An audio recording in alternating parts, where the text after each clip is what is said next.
Keyingi mavzumuz hayvonot dunyosi. Hayvonot dunyosi haqida ozroq ma'lumot berilgan. 9-sinfda asosiy ma'lumotlar shu 7-sinfda va qolgan darsliklarda bor.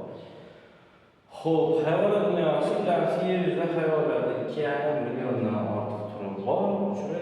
Bular ikkita katta dunyoga bo'linadi.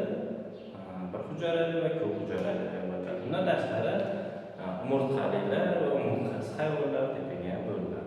Umurtqasizlarning 20 dan ortiq sinflari bor, ya'ni tiplari bor. Umurtqalilarning bitta tipi bor, bu o'rdaklar tipi hisoblanadi. Xo'p, bir va ko'p hujayralilarga bo'linadi. Bir hujayralilar bo'linadi.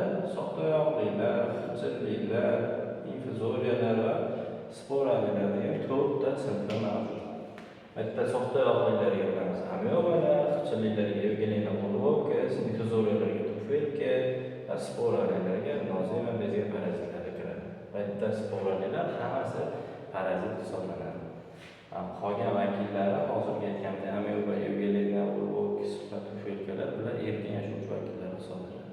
Va bularda ham parazit vakillari mavjud. Masalan, so'xtayoqlilarda og'iz amyobasi parazit, xirchilliklardan leishmaniya tipidan hisoblanadi, bular parazit hisoblanadi.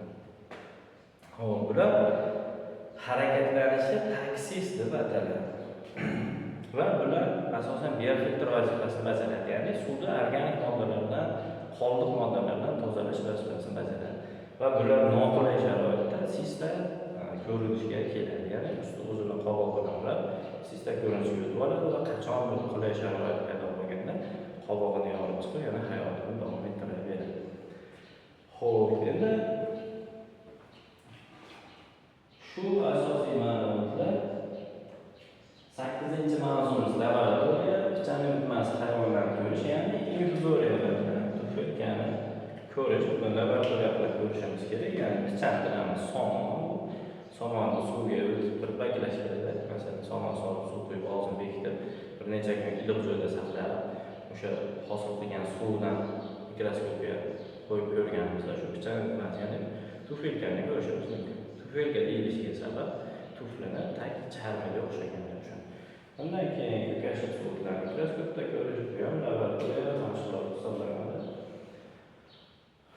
Shu bilan 7-8-mavzumuz tamom.